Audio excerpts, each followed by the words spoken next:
all dear students. Our today's topic of discussion will be beta blockers. So as the name says, these are the drugs that will inhibit adrenergic response that is mediated via beta receptors. Next, coming under the discussion, as we have discussed previously in alpha blockers, we had selective alpha blockers and non-selective alpha blockers. Similarly, in beta blockers also we have got non-selective beta blockers as well as selective beta blockers. Non-selective means they are blocking both beta 1 as well as beta 2 receptors, whereas selective beta blockers means again these are of two types: the drugs that selectively block beta 1 receptor, and another one is the drugs that will selectively cause blockage of beta 2 receptors. So beta blockers can be divided into two types: selective and non-selective beta blockers. Non-selective beta blockers means these are the drugs that will cause blockage of both beta 1 as well as beta 2 receptors, whereas selective beta blockers means these are the drugs. There are few set of drugs that will cause only blockage of beta 1 receptor, to which we call beta 1 blockers, whereas in this type we have got another class of drugs that will exclusively cause blockage of just beta 2 receptor, to which we call it as beta 2 blockers. Now, as such, clinically we don't have any use or any clinical importance of beta 2 blockers. So we will stop our study regarding beta 2 blockers over here only. So we can say beta blocker are of two types: non-selective beta blockers and selective beta blockers. Non-selective beta blockers means these are the drugs that will block only beta 1 as well as beta 2 receptors, whereas selective beta blockers means these are the drugs that will cause blockage of beta 1 receptor only, to which we call it as beta 1 blockers. We are not studying beta 2 blockers because we don't have any clinical significance regarding the beta 2 blockers. Okay, so we have got non-selective beta blockers and selective beta blockers. Non-selective means blocking both beta 1 as well as beta 2 receptor, whereas selective beta blockers means which are blocking only and only beta 1 receptor. Okay, so we have got two set of drugs now. The one set of drug means they are blocking both beta 1 as well as beta 2 receptor, and another set of drug means they are blocking only and only beta 1 receptor. Now what thing is common in between these two set of drugs? The common thing is both the drugs are able to block beta 1 receptors. Okay, now under what situation we need to produce beta 1 blockage? What is the use of beta 1 blockage? So beta 1 blockers are mainly used under these situations such as hypotension,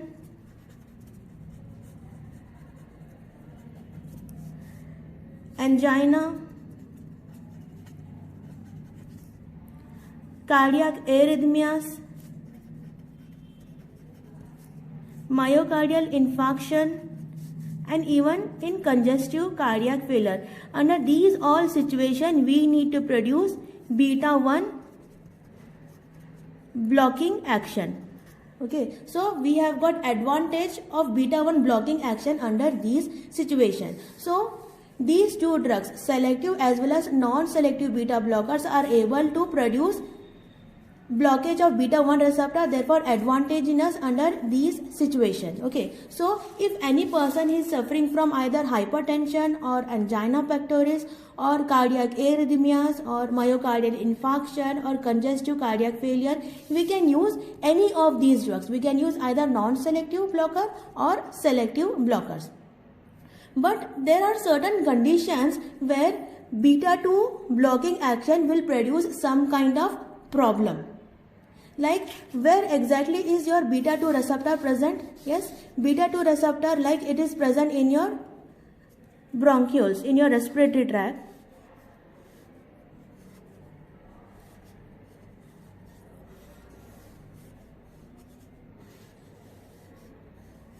So over here you will find beta 2 receptor, and when we block beta 2 receptor, what will happen?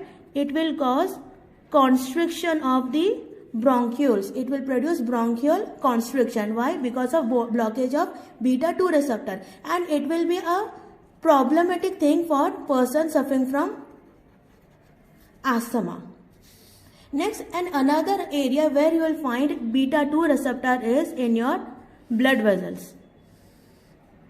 Okay, over here also you will find beta 2 receptor, and when we block this beta 2 receptor, then what will happen? It will produce vasoconstriction, and vasoconstriction is a thing of problem to a person who is suffering from peripheral vascular diseases.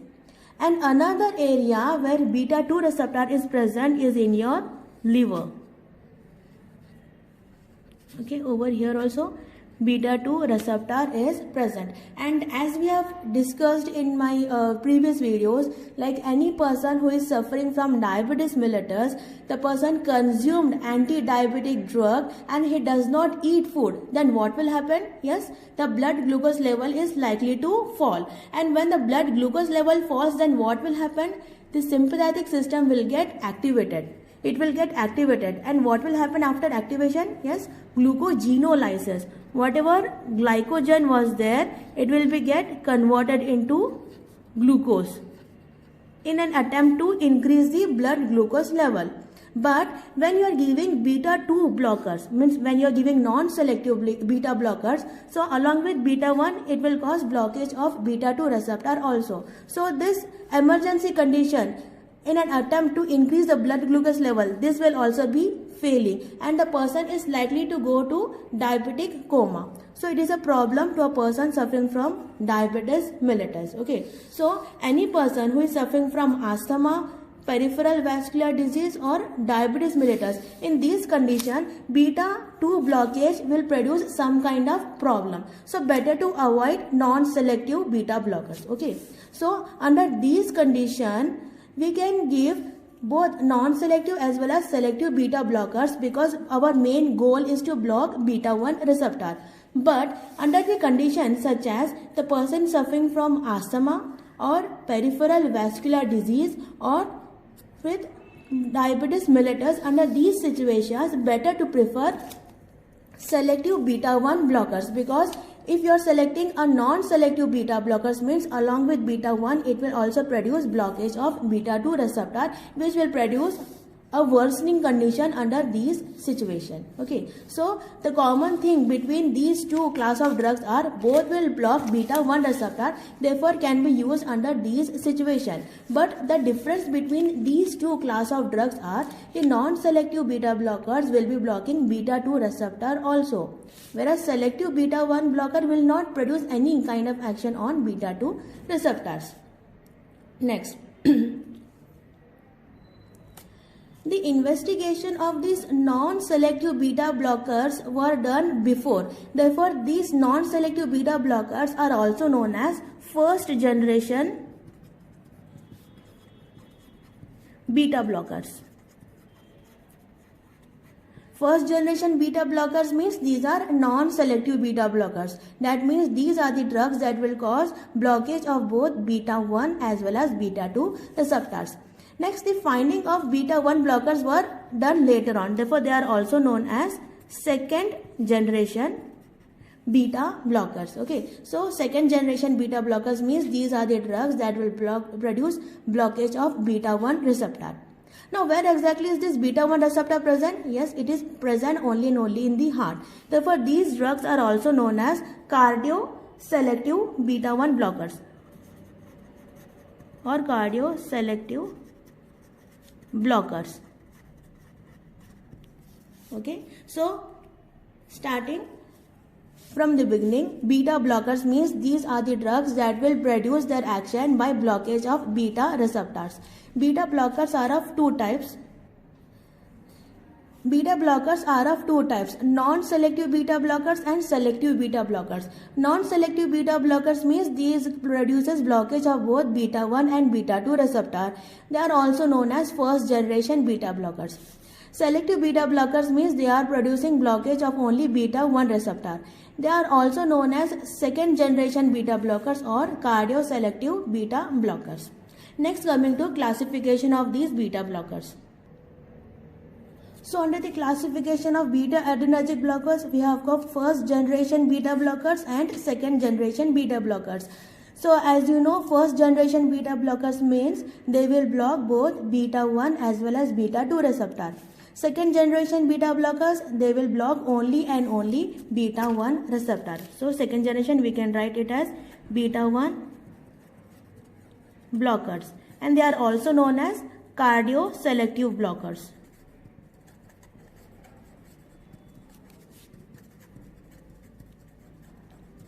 Now we'll check out the drugs coming under the class of second generation beta blockers, and you can remember this from the mnemonic.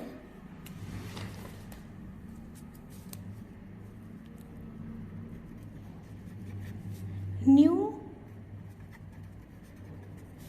beta blockers act exclusively at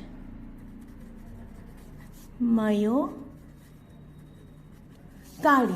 Okay, so these are new. The older version were the first generation and this is a newer version. So we should write new beta blockers that acts exclusively at myocardium, and this is totally correct thing because these set of drugs, they will act only and only on the heart.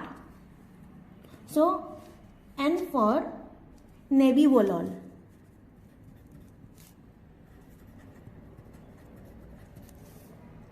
B for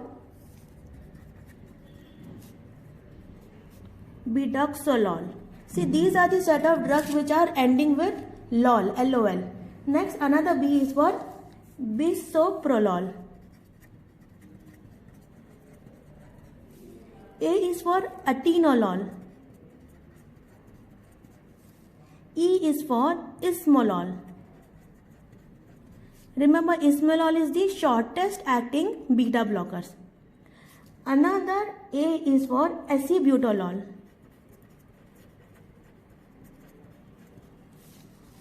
M is for metoprolol. And the last C is for celiprolol. Okay, so these are the beta 1 blockers, cardioselective blockers, or you say second generation beta blockers. You can remember it from this mnemonic. New beta blockers acts exclusively at myocardium. So nebivolol, bidoxolol, bisoprolol, atenolol, ismolol, acebutolol, metoprolol and celiprolol. These are the drugs coming under the class of second generation beta blockers. Now coming to the first generation beta blockers. First generation beta blockers means these are the drugs which will block both beta 1 as well as beta 2 receptors. Now in this first generation beta blockers, again we have got two types of drugs. First type is drugs without intrinsic sympathomimetic activity. Drugs without intrinsic sympathomimetic activity. And the another class will be obviously drugs with intrinsic sympathomimetic activity.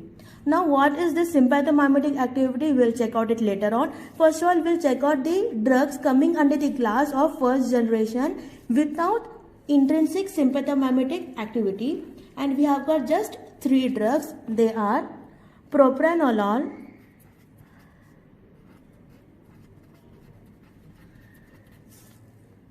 sotalol, and lastly timolol.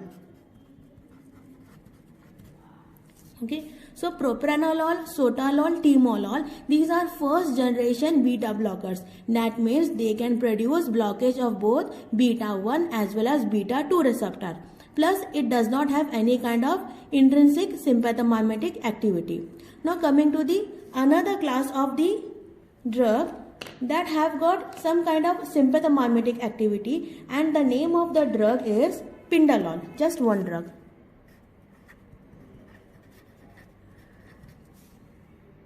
Pindalol.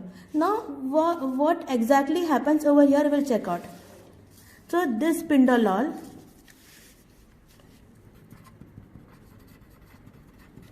it is a drug with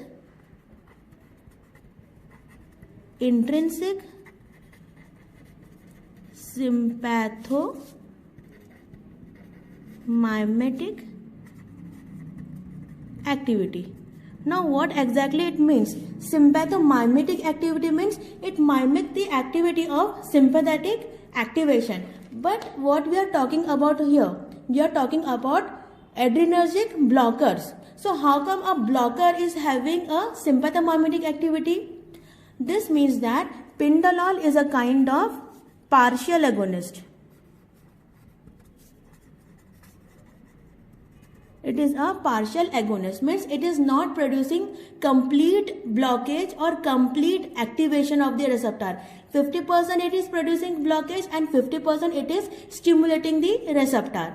So this is an example of partial agonist, that is Pindalol. It is having the blockage action, but on the same time it is also having some kind of sympathomimetic activity. And where exactly we are using this property, we'll check out now. Now suppose this is your myocardium,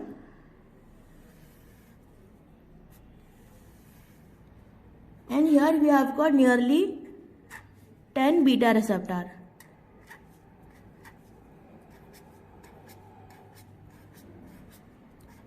Okay, we have got 10 beta receptors. Now we know we have got intrinsic catecholamine, or you can say your endogenous catecholamine such as adrenaline, noradrenaline and dopamine. What these endogenous catecholamines will do, they will interact with all these beta 1 receptor of your heart, and it will produce activation of all these beta receptors. Now just imagine, when you activate one receptor, it is increasing the heart rate by 10 times. So if you are activating all the 10 receptor, means all the 10 receptors activated by 10 times, means it is producing 100 heart rate, 100 times increase in the heart rate. Okay, this is a normal condition. Now when you give any kind of beta blocker, then what will happen? These beta blocker will be acting on just 10 to 20% of the receptor, means they are able to block just 10 to 20% of the receptor. So whenever you are giving any kind of normal beta blockers, now we are not talking about Pindalol, just you take any other beta blocker like propranolol you gave to such individual, and it is producing just blockage of 10 to 20% of the receptor. Now suppose in our case it is producing blockage of just 2 receptor, then what will happen? Then the heart rate will be reduced to just 80 times. Okay, the heart rate will be just 80 because of blockage of just 2 receptors. Now this is a normal condition, but suppose there is an individual who is highly sensitive, who is very much sensitive to beta blockers. Very much sensitive to beta blockers means instead of producing 20% blockage, it is producing almost 80% blockage of the receptor. Okay, there are few individuals who are very much sensitive to beta blockers. So instead of blocking just 20% of the receptor, they are blocking almost 80% of the receptor. So what happens when 80% of the receptor are being blocked? So these endogenous catecholamines, they can work on only 2 receptors, and it will result in heart rate of just 20, and which is a condition of very severe bradycardia, and we do not want this thing. Okay, so in such condition we are preferring Pindalol. So what Pindalol will do? Pindalol is a kind of partial agonist. Partial agonist means it is not fully blocking and not fully stimulating the receptor. So as such, all the receptor after activation, they are supposed to produce heart rate of 10. But what this Pindalol will do? It will act on almost 4 receptor or 8 receptor, you can say. They are highly sensitive, means they are acting on the 8 receptor, and they are producing a heart rate of 5, since they are partial agonist.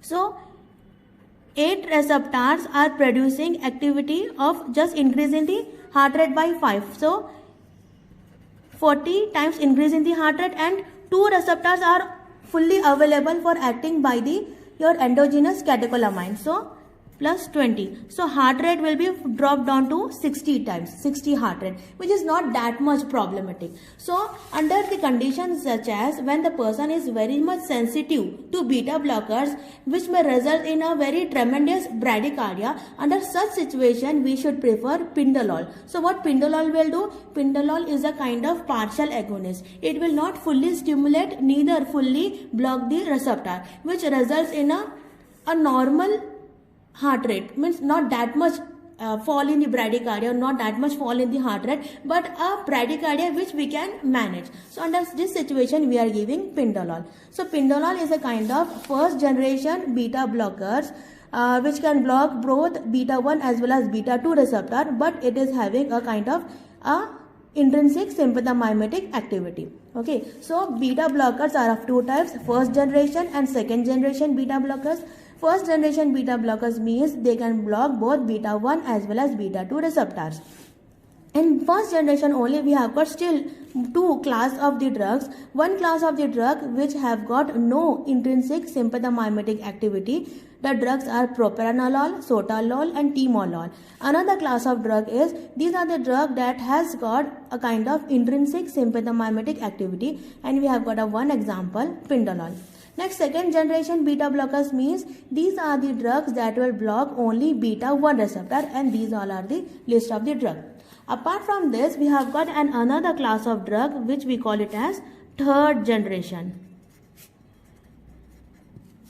Third generation beta blockers. Now what is the speciality of the third generation beta blockers means? They are, apart from blocking beta 1 plus beta 2 receptor, they are also able to cause blockage of alpha receptor. Okay, so both alpha plus beta receptor we are grouped it under the class third generation. So third generation beta blockers means these are the drugs which, apart from blocking beta receptor, they are also having the property of producing alpha receptor blockage. So the drugs coming under this class are labetalol and carvedilol. So these are the two drugs that can produce blockage of both alpha as well as beta receptor. Therefore, we have grouped under the third generation beta blockers.